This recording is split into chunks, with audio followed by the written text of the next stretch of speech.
ప్రకృతి నుండి వచ్చే ఆహారాన్ని తీసుకోవడం వల్ల ఆయుష్ పెంచుకోవచ్చని స్వదేశీ వ్యాపారులు తెలిపారు. కుంకుడుకాయలు, పలు కొబ్బరితో తయారు చేసిన సబ్బులు వాడడం వల్ల జుట్టు సమస్యలు తగ్గుతాయని అన్నారు. అలాగే శరీరం తాజాగా ఉంటుందని చెబుతున్న స్వదేశీ ప్రాజెక్ట్స్ వ్యాపారులతో మా ప్రతినిధి Likhitha Reddy face to face. Deepavali సందర్భంగా ప్రభుత్వం స్వదేశీ మేళా పేరుతోనైతే నెక్లెస్ రోడ్లో ఓ మేళాని ఓపెన్ చేయడం అయితే జరిగింది. ఇందులో ప్రతి ఒక్క స్టాల్ కూడా స్వయంగా చేతులతో న్యాచురల్గా తయారు చేసిన స్టాల్స్ అయితే ఏర్పాటు చేయడం జరిగింది. ఇది శరీరానికి అంతేకాకుండా ఆరోగ్యానికి ఎంతో ఔషధ గుణాలు కలిగించే ప్రోడక్ట్నే ఇక్కడ పెట్టడం కావచ్చు. అంతేకాకుండా ఇక్కడ దొరికి ప్రస్తుతం మనం ఎక్కడనైతే స్వదేశీ మేళా ఈ స్వచ్ఛందంగా న్యాచురల్గా తయారు చేసే ఈ స్టాల్స్లోనైతే ఉన్నాము. ఇక్కడ మనం క్లియర్గా చూడొచ్చు. ఇక్కడ ప్రతి ఒక్క ఐటమ్ కూడా దొరుకుతుంది. తాటి బెల్లం, నూనె, అంతేకాకుండా ఇతర పప్పు దినుసులు కూడా చాలా వరకు కనిపిస్తూ ఉన్నాయి. మనకు క్లియర్గా ఇక్కడ చూడవచ్చు. తేనె కూడా మనకు అవైలబుల్లో ఉంది. ఇదంతా కూడా మనకు చాలా న్యాచురల్గా ప్రకృతి నుండి లభించే ఈ యొక్క ప్రోడక్ట్స్ అన్నీ కూడా ఇక్కడ ఉన్నాయి. ఇది ఇంట్లో పెట్టుకుంటే పాజిటివ్ ఎనర్జీ అని చెప్తారు. ఇది అంతేకాకుండా దీన్ని రాక్ సాల్ట్ అని కూడా అంటూ ఉంటారు. సాధారణంగా ఇంట్లో చాలా ఎక్కువగా నెగిటివ్ ఎనర్జీని తీసేస్తుంది. సో దీపం వెలిగిస్తూ ఉంటారు ఇందులో. ఇక్కడ మనం చూడవచ్చు, ఇవన్నీ కూడా మిల్లెట్స్, పప్పు దినుసులు చాలా ఎక్కువగా, అంటే అడవిలో స్వచ్ఛందంగా ఎలాంటి కెమికల్స్ వాడకుండా పండించిన పంట ఇదంతా.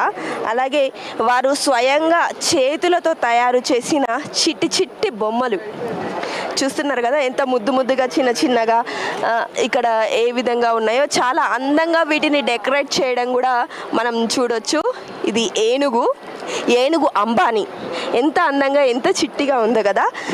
సో ఇక్కడ మనం క్లియర్గా ఇవి కూడా చూడొచ్చు. ఇవన్నీ కూడా రకరకాలైన దేశీ రకం బియ్యం అంటారు వీటిని, మనం క్లియర్గా చూడవచ్చు. ఇవి చాలా హెల్దీ, చిన్నపిల్లలకు కానీ మహిళలకు కానీ ఐరన్ ఫుడ్ అని చెప్తూ ఉంటారు. చాలా ఎక్కువగా వీటిని మనం చిన్నప్పుడు బాగా వాడేవాళ్ళం. ఇప్పుడు కొంచెం తగ్గిపోయింది, దీని చాక్లెట్స్ అవి రావడంతో తగ్గిపోయింది. ఇది వాటర్లో వేస్తే జెల్గా మారుతుంది. చాలా చలవ అని కూడా చెప్తూ ఉంటారు పెద్దవాళ్ళు కూడా. అప్పట్లో చాలా ఎక్కువగా జెల్స్లో వాడేవాళ్ళంట. ఇప్పుడు కొంచెం తగ్గిపోయింది, మళ్ళీ ఒకసారి పెరిగే ప్రయత్నం అయితే చేస్తున్నాం. ప్రస్తుతం మనతో మాట్లాడడానికి ఈ స్టాల్ ఓనర్ అయితే మనతో ఉన్నారు. ఆయన అడిగి మరిన్ని వివరాలు తెలుసుకునే ప్రయత్నం చేద్దాం. సార్ నమస్కారం అండి, ఎక్కడి నుండి వచ్చారు సార్ మీరు? మేము కుక్కట్పల్లి, హైదరాబాద్లోనే Kukatpally housing board metro station. ఇది హైదరాబాద్లోనే మనం 8 సంవత్సరాల నుంచి ఉన్నాము. 2016లో చిన్నజీర స్వామి ఆశ్రమంలో సుభాష్ పాలేకర్ గారు ఎవరైతే గో ఆధారిత ప్రకృతి వ్యవసాయం, ఒక దేశవాళీ నాటావు రైతు దగ్గర ఉన్నట్టయితే 30 ఎకరాలు యూరియా, ఫర్టిలైజర్ ఇట్లాంటివి ఏవి లేకుండానే వ్యవసాయం చేసుకోవచ్చు అనేది పాలేకర్ గారు సైంటిస్టు. తను అగ్రికల్చర్ యూనివర్సిటీలో చదువుతున్న టైంలోనే ఈ యూనివర్సిటీ లెసన్స్ ఏవైతే వాళ్ళ పాఠాల కింద చెప్తున్నారో అవి వాళ్ళ ఇంట్లో వ్యవసాయంలో వాడినప్పుడు వ్యతిరేకంగా రిజల్ట్ వస్తున్నాయి. యూనివర్సిటీలోనేమో యూరియాలు, ఫర్టిలైజర్లు వేయాలని చెప్తా ఉన్నారు.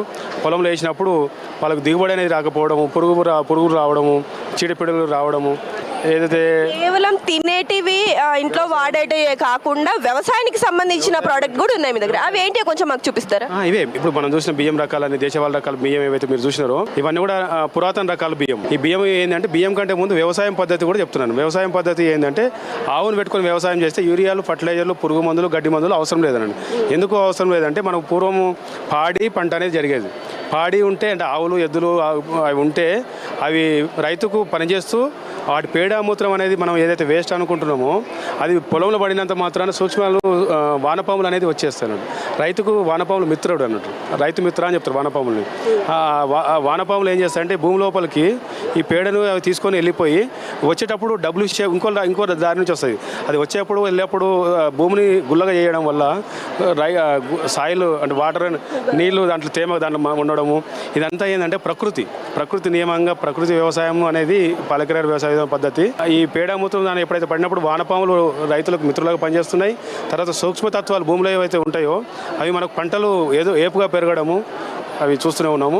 అయితే ఇప్పుడు యూరియా ఫర్టిలైజర్ వేయడం వల్ల ఏమవుతుందంటే భూమి పాడవుతూ ఉంది. అవి తిన్న తర్వాత మనము పాడవుతున్నాము. మనం అతి కష్టంగా సంపాదించిన డబ్బులన్నీ కూడా హాస్పిటల్కి వెళ్ళిపోయి రిపోర్ట్లకు డాక్టర్ ఫీజులు మందులు ఇవన్నీ కూడా మనం కట్టేసి మన డబ్బులు వదిలించుకొని ఒకనొక దశలో ఆస్తులు కూడా అమ్ముకునే స్థితికి దాకా వెళ్ళే పరిస్థితి ఏంటంటే క్యాన్సర్. ఇప్పుడు క్యాన్సర్, షుగర్, బీపీకి ఎవరు భయపడడం లేదన్నట్టు. అంటే షుగర్, బీపీ, థైరాయిడ్ ఇవన్నీ కూడా చాలా సింపుల్ అయిపోయినాయి. అంటే లేకపోతే ఆశ్చర్యపోతున్నారు. ఉంటే నా కామన్ మీ దగ్గర ఈ క్యాన్సర్, ఈ థైరాయిడ్ వీటికి సంబంధించి అంటే ఇవి రాకుండా కావచ్చు, అదే సేమ్ టైం వచ్చిన వాళ్ళు కంట్రోల్లో ఉండే విధంగానైనా ఏమైనా ప్రోడక్ట్స్ ఉన్నాయి మీ దగ్గర? మీరు ఇప్పుడు కంట్రోల్ అనే ఒక పదం ఏదైతే మాట్లాడారో ఆ కంట్రోల్ అనేది ఏంటంటే అలోపతి మందులు ప్రాబ్లం అట్లాగే ఉంటుంది. కంట్రోల్ అంటే ఒత్తి పడతారు, అంటే ఉంటుంది అట్లనే, అంటే లైఫ్ టైం మందులు వాడమని చెప్తారు అన్నట్టు. మన దగ్గరకు వస్తే కంట్రోల్ కాదు, తగ్గిపోతుంది అన్నట్టు. తగ్గిపోయేవి ఏంటంటే మనం ఆహారమే ఔషధము, ఒంటిల్లే వైద్యశాల.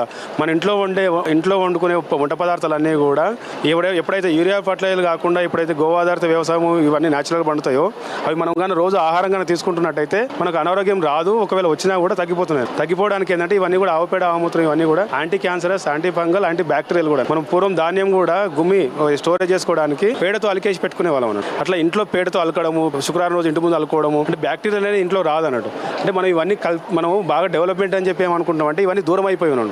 మన అసలైన విషయానికి దూరం అయిపోయి వేరే వాడకూడదని వాడుతూ ఉన్నాము. ఇంకో విషయం ఏంటంటే మీరు ఇప్పుడు ఇందాక చాక్లెట్లు అట్లాంటివి అని చెప్పినారు కదా, టీవీలు చూడడం వల్ల ఏంటంటే టీవీని మా గురువుగారు ఏం చెప్తారు, ఈడియట్ బాక్స్ అని చెప్తారు అన్నట్టు. టీవీలో ఎప్పుడైతే అడ్వర్టైజ్మెంట్ రూపకంగా రోజు చూపించి మన మైండ్లోకి ఏదైతే చాక్లెట్ తినాలి పిల్లలు అవన్నీ ఎనర్జీ అనుకుంటున్నారు.